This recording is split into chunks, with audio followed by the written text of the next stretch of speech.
stuff to the engineering board. They're also still hiring, and there's a number of folks here, Kyle, Michael, Schwinn, and Anjali, all engineering leaders here if you want to chat with them. Hi, I'm Kimber Lockhart, and I'm the CTO at One Medical. For those of you who don't know what One Medical is, there's one downstairs in this very building, and we're a doctor's office. And we're out to make the experience of going to the doctor better and more effective. Let's see, we are also hiring. I lead the engineering, design, and product management functions, as well as IT and security at One Medical. Good evening, everybody. My name is Samantha. I am a senior staff engineer at Slack, and we're not down there, we're just over there, but also hiring. I've been at Slack for about 3.5 years, which actually makes me an old-timer, which is scary. And I work on the enterprise product. I've done a number of various different, bounce around a number of various different teams within that, SSO, identity, security, shared channels, all that kind of thing. Moss, and I'm the VP of Product and Engineering at Checker. Checker is a background check company, and we power the background checks for all the on-demand companies, Uber, Lyft, Instacart, etc. So we are not hiring. We are hiring. Our address is 120 Kearney Street, just to follow the address scheme. Yeah. So no, I was just happy when you said you're not hiring, and I said, wow, at least someone is not hiring, so today I'm going to hire more, but now and then you said, no, you're hiring, but that's interesting. But let's jump into this panel which we're talking about, the technical debt. Why don't we start, and I'm thinking about my earlier conversation with this product manager. How do you define this technical debt, and how do you identify that this is a technical debt? So I'd like to hear from you guys about it, and we're down to 2 mics. I'm going to hand you over this. All right, so I guess I get to take the easy one. I'll try to define and identify to someone later on. I think technical debt is the trade-off between doing it right and doing it well. Sorry. Gotta work through the adrenaline being up here. Right? Well, it's the trade-off between building something right and building something quickly that is kind of inherent to anything we create, but comes up in software because we end up changing software a lot. There's a lot of uncertainty in the future, so even defining what right means is tricky. I think the debt part of it in particular is a very apt analogy. If you take on no debt, which Tim gave a great story of and about our story, then you may not have a company because you're so focused in not taking on debt that you're trading off other parts of your company that you're not even aware of. And if you take out too much, well, I think we're all pretty familiar with what happens then. So when the term technical debt was first coined, it had a more explicit meaning around the intentional choices that we make for trade-offs to implement something as quickly as it may need to be implemented.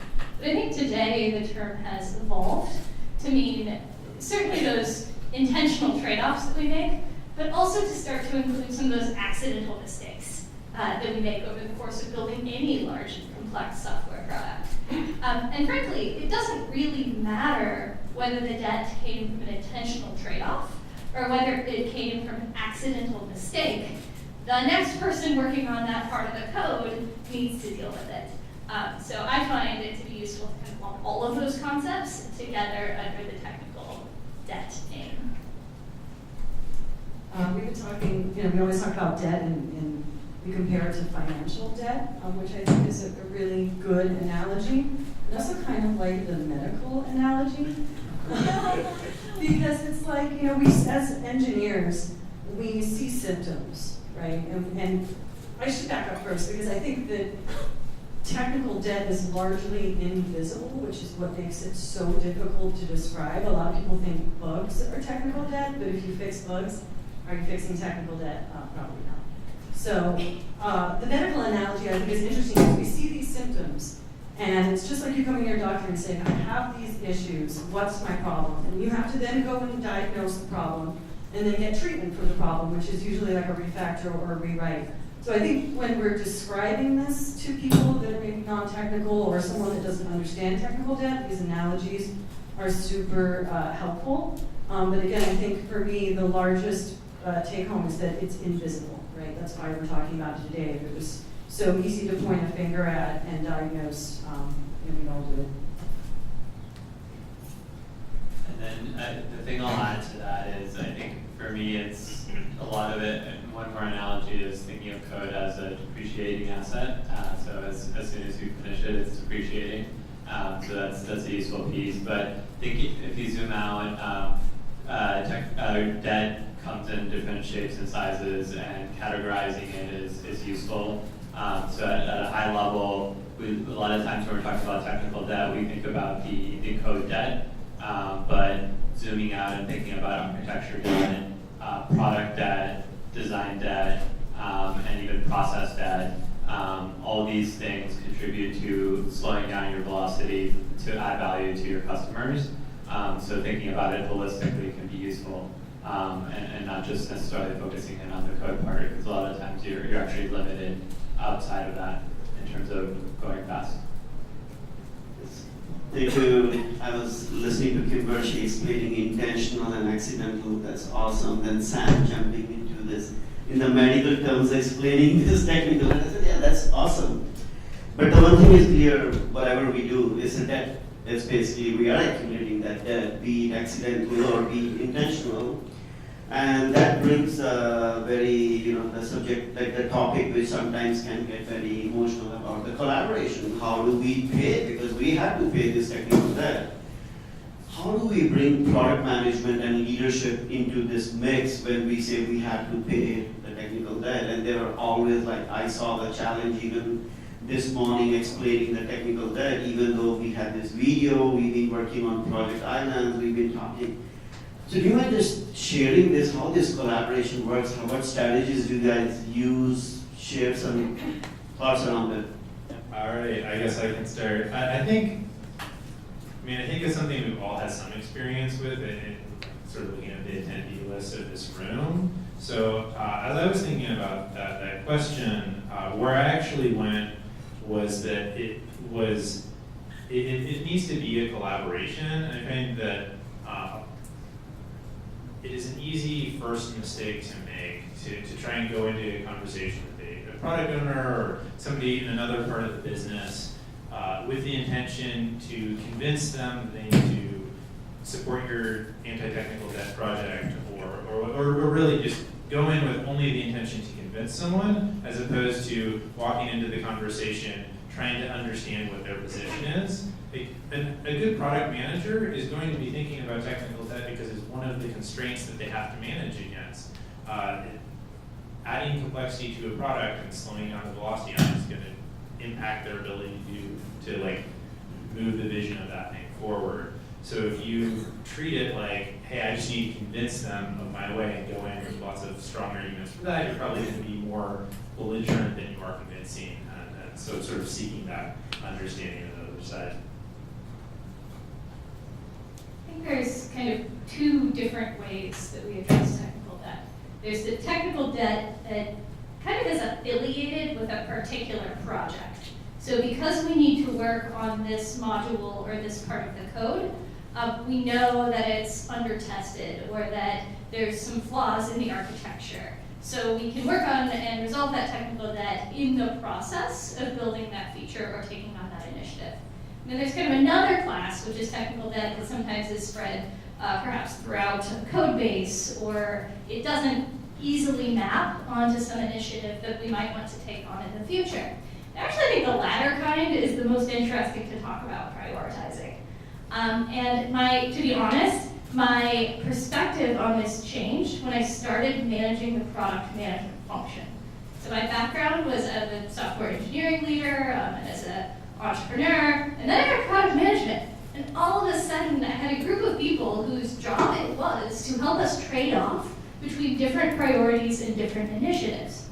And so what we started to do on the technical debt side is actually take a page from the product management playbook and say, there's all of these different opportunities to resolve technical debt. Which ones should we focus on? Probably it shouldn't be the technical debt that someone just noticed, or the corner of the code that X, Y, or Z person is particularly passionate about. Probably we should take some sort of rigorous approach to analyzing the sources of our technical debt and figuring out which ones make the most sense to take on first. So I've done a number of different iterations of a matrix that looks at different technical debt projects. They're spread throughout the code base, the impact of working on them. Is this related to security in any way? And so define your own columns, but it's a really good way to bring the same sort of rigor to prioritizing technical debt that we would expect out of the company and prioritizing other kinds of initiatives. Yeah, I really second that. Because again, we're taking this invisible thing and we're trying to make it concrete and visible to everybody. And that can involve not just metrics, but graphs and pretty things that people can look at and really point to something that says, okay, I can see this trajectory, I can see what you're talking about. I think that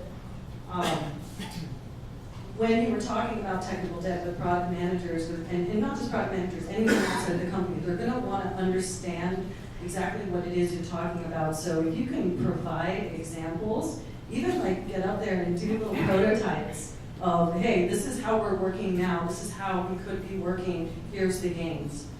You talked about design debt, and I think there's a lot of different types of technical debt, right? There's documentation debt. This one's pretty easy to see and understand. Testing debt, again, usually have metrics that analyze code coverage and test coverage, so it's easy to see these things. But design debt, code debt, those are the things that are usually baked into the fundamental design principles and architecture of your code. So those are the things that we sort of lack tooling around. So again, you get fill in your own columns. There's a lot of tools out there that can do static analysis and can look at different ways that code has been duplicated, and these sort of things might help you point you in the right direction if you don't already have an idea of where your priorities lie.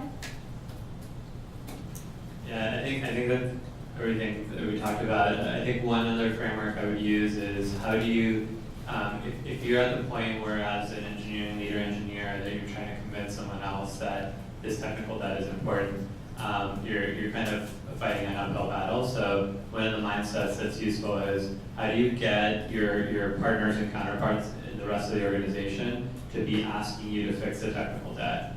And a lot of that is about visibility and allowing them from an incentives perspective to also feel the pain of the debt that you have. So a good example for us internally at Checker is how do we've been talking about ways that we can show the symptoms. So there's a lot of the technical debt is invisible. Making it visible within the team so that our CS organization is seeing the debt and asking us to fix the debt. And that can happen with product, with CS, with sales.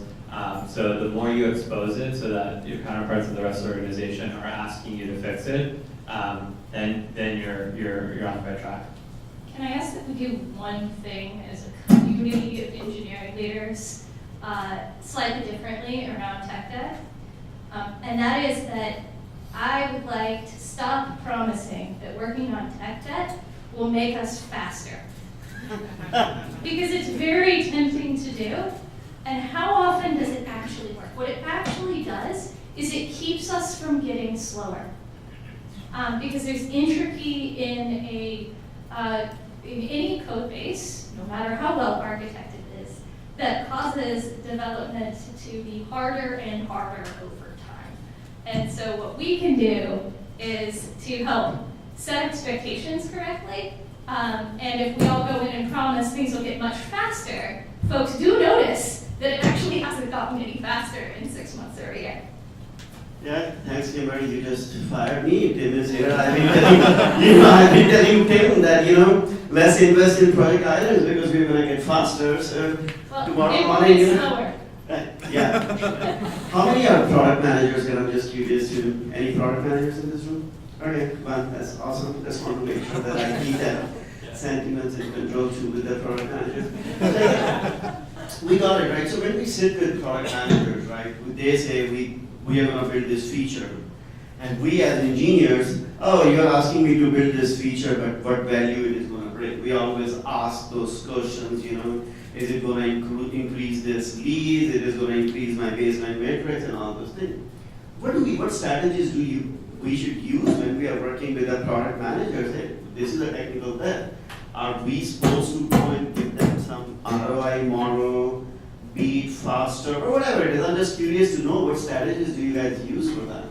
I guess sort of just an extension to what Tomas was saying in terms of like connecting it back up to the rest of the company. Having a well-developed and healthy culture around postmortems and blame-free postmortems can be really useful here, where you do the work post-incident to figure out like what are the root causes and what are things you can do to address that. And it was something in my role that pretty frequently we actually taking these to people in other departments and showing them.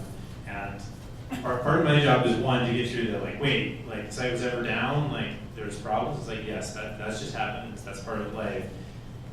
Here, like these are the actual problems. These are the roots of them, and we're going after that. Starting to build for my peers and other parts of the company a mental model so they can actually understand this thing. It's like, oh, okay, there's problems down there that led to users not being able to reach the site for N minutes, and that means that we made less money if you're in finance, or we couldn't sell if you're in sales, and that makes it much more interactive. If you attach it back up to your purpose as a company, to call back up to what Tim was saying, then everybody has a stake in it. In one way, what I'm hearing, Jason, that you're saying is the ROI model, there has to be some ROI model, right? You are explaining if the site is down, then if site is down for X minutes, what's the impact on the business? And if we go and invest in this tech debt, the site down, maybe we will do an SLA of 99.99. So at least we need to have some part of us as an engineers to go back and do that. So I think there is another theme, and not in the Silicon Valley, wherever we go in the technical space, is companies come up with, my engineers, what 20% of their time basically working on this project, they are doing X, Y, Z. What is this 20%? Do we have any philosophy around 20%? I'm just curious to learn from you. How do you define that? Someone comes to you, Thomas, next sprint, I'm gonna take X story points, I'm gonna focus on that. What do you say?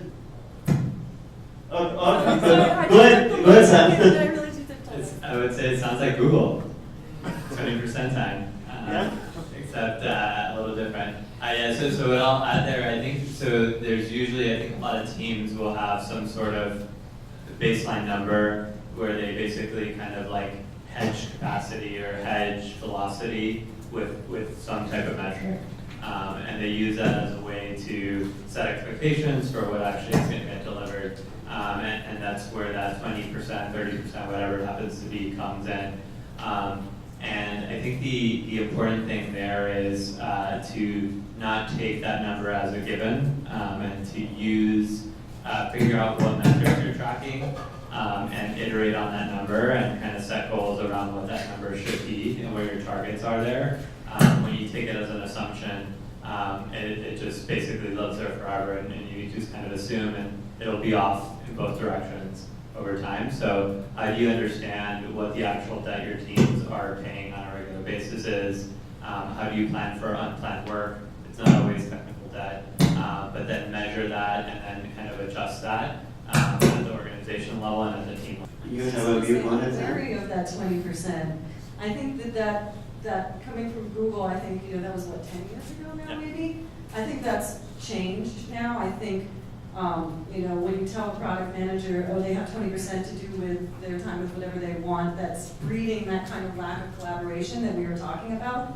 I like to see initiatives from engineering leaders to try and get projects together and get little teams together to attack things, rather than the idea of the individual having a 20% that's totally disconnected from the team's mission. So, yeah.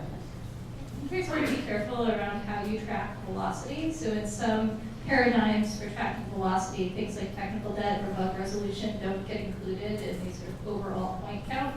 I'm not here to make commentary on which method is best, but but if you're using, if you're able to track the set of your work that is going towards sort of technical debt resolution on a regular basis, you could do something like say, of the points we take on this week, 10 to 20% of them are going to be related to resolving what could be technical debt, and the rest might be story points relative to features. And I say 10 to 20%, that's something my mentor shared with me, and it's something I've found to be fairly useful in steady state teams, independent of these bigger technical debt resolution projects. Yeah, and sometimes I struggle how to track even those 20%, right? It's a nightmare, and maybe it is a morale thing. Sometimes we leaders, just instill that, oh, you can use 20% because it's, oh yeah, I can do this, whether they do it or not. I think looking into some side questions here, can we go down and pick a specific example from your journey in your career where the technical debt was, or is a challenge where you went through it, you were able to collaborate, sell to the leadership team? I think people are really interested in learning more about some real-time examples here. I can talk about a fairly large example for Yelp. It's been a multi-year effort. So had this team a couple years ago called the BAM team, business analytics and metrics, and they did all sorts of stuff, but they ended up spending a hell of a lot of their time just writing manual ETLs. And this team rolled up into me, and I said, and one of the technical leaders at the team at some point sat down with me and was like, look, I calculated out like the time it will take for us to get everything we want actually into the databases that we wanted. It's about 10 years with the current engineering team. Of course, like you can prioritize and stuff like that. But he's like, let's just actually automate this away. We can automate this movement from our production database into the reporting databases. And there's a lot more to it than that, but it's what kicked off a project called the Data Pipeline at Yelp, which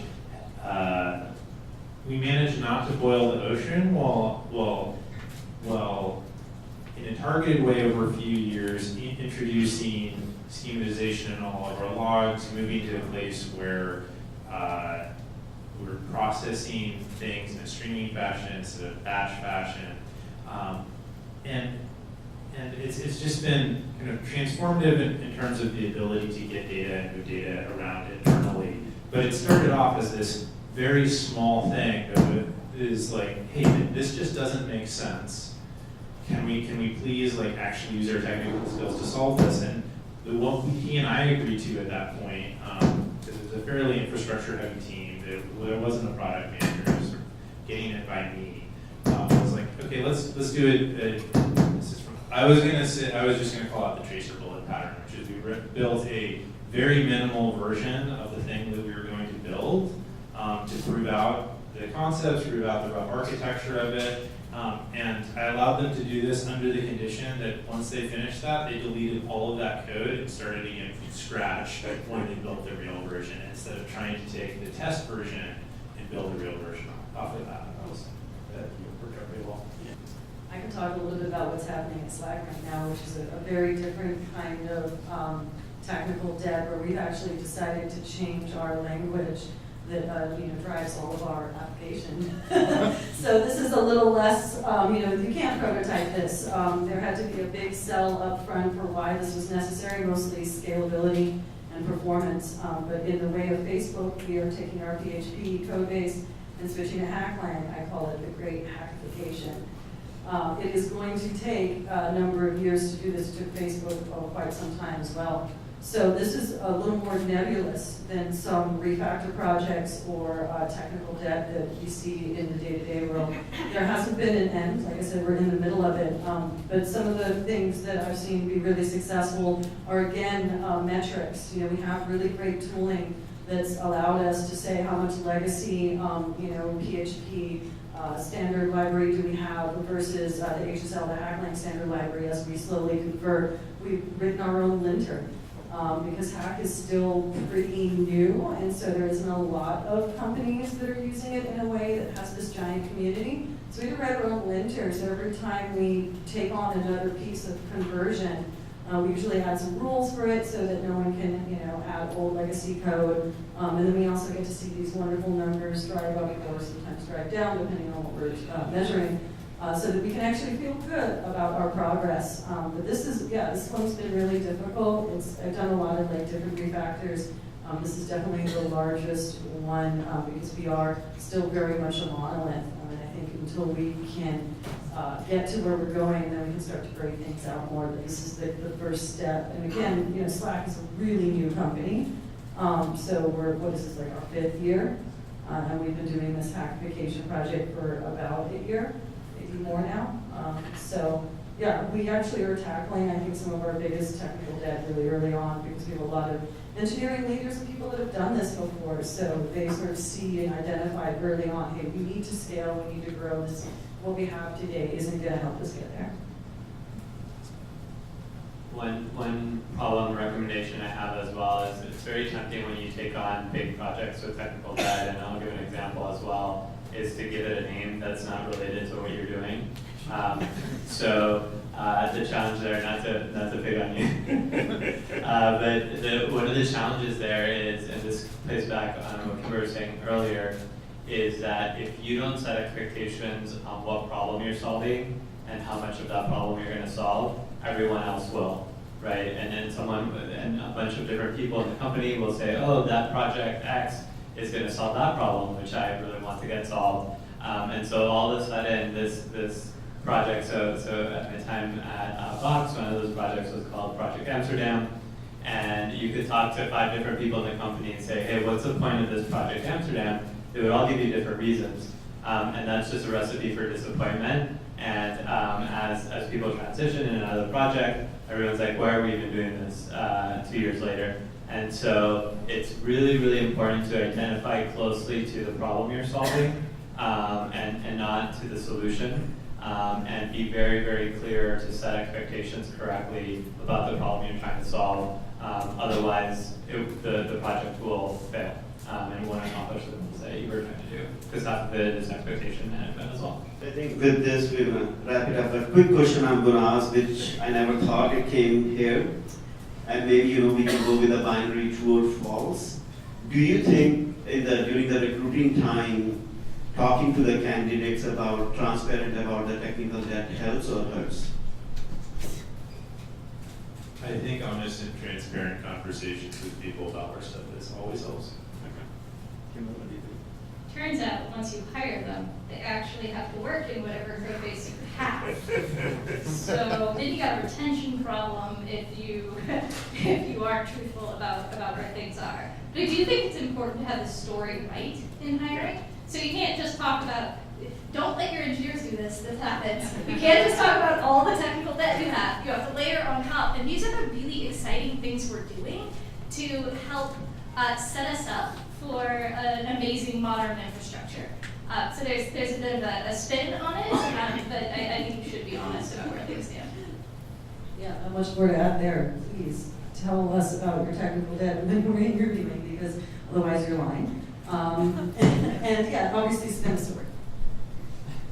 And yes, be transparent. I also recommend you use it when you're interviewing. Ask this question. It's a great question to ask to assess how people think about it. And I think for me as a hiring manager, when someone asks that, I think of it as a thoughtful question. It's super important to ask as part of the process. Awesome. So thank you, Jason, Kimber, Sam, and Thomas for being here and sharing your experience and wisdom with us.